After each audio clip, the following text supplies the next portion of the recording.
और सत्ता के बहाने समूल हिंदुओं का नाश करना शुरू कर दिया। वहाँ जात पात पूछते किसी हिंदू को नहीं मारा। जो देख लिया किसकी पहचान हिंदू है, वो दलित है, क्षत्रिय है, शूद्र है, वैसे इसका वो नहीं क्या। वैसे तो उसकी दुकान लूट ली गई, उसका कत्लेआम कर दिया गया, उनकी बहन के भी उठा के आज तक नहीं पता। उसी प्रकार बस्ती झोपड़ियों की, जहाँ हरिजन वाल्मीकि इस प्रकार के लोग रहते थे। कई घटना तो इतनी दर्दनाक है, एक महिला बच्चे को जन्म दे रही, उधर बूढ़े माँ बाप पड़े, उसके पति के टुकड़े टुकड़े कर दिए गए और झोपड़ी में आग लगा दी, नवजात और प्रसूता माँ का जिंदा जला कर दिया। एक ही घटना आपने देखी होगी। छोटी छोटी लड़कियों को उठा के ले गई और वे जालिम और वे जो दुष्ट जिहादी कुत्ते भेड़िए, उन्होंने छोटी छोटी बच्चियों के साथ बलात्कार किया। कई परिवारों की महिला ने सोचा कि भाई इधर तो रसीद चाचा रहे थे, यहाँ चले जाएंगे। लड़कियां भागकर रसीद के यहाँ गई, लेकिन साला जिहादी कुत्ता खुद भी बलात्कार बैठा।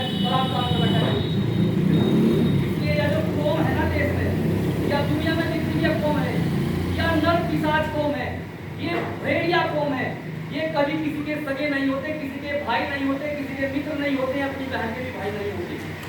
उन लोगों ने परिवार के परिवार काट दिए, जो जान बचाने के लिए भागे। कोई तालाब में अगर डूब गया, उसे पत्थरों से मार दिया गया।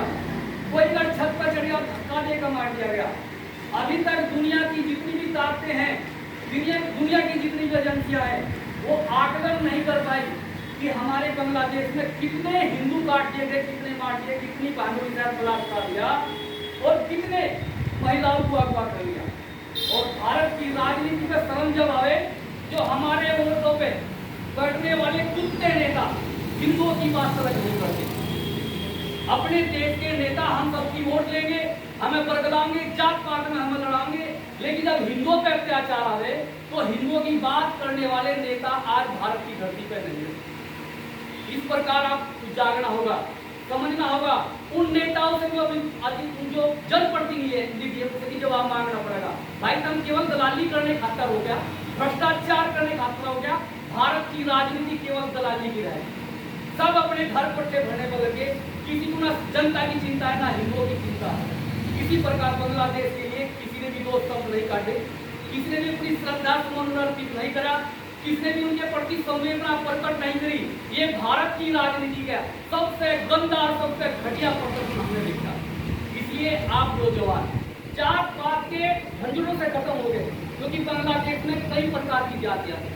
वहां भी बताना कि 200 जातियां हैं बांग्लादेश में। भारत के अंदर 2000 के करीब जातियां हैं, उपजातियां हैं। बांग्लादेश में किसी ठाकुर को समझकर नहीं मारा, किसी चमार को चमार समझकर नहीं मारा, किसी ब्राह्मण को ब्राह्मण समझ के नहीं मारा, किसी कश्यप को कश्यप समझ के नहीं मारा। उसका कत्लेआम कर दिया, टुकड़े टुकड़े कर दिए गए और उनकी बहन बेटियों को उठा कर लेकर बलात्कार कर दिया। ये जमाना सोशल मीडिया का है।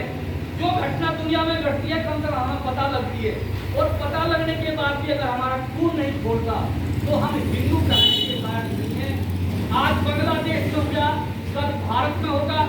भारत में बढ़ती हुई उनकी जनसंख्या और सिद्धांत का फंडिंग, उनकी जो फंडिंग है विदेशों से, केवल इसलिए है कि हिंदुओं को या तो लड़कियों को बरगला कर लाओ, जिहाद में अपने इसमें कन्वर्ट करो, युवाओं को बिल्कुल ऐसा हिंदू विरोधी बनाकर पढ़े लिखे को वो हिंदू की बात किया करे, और कुछ लालची दलाल खड़े कर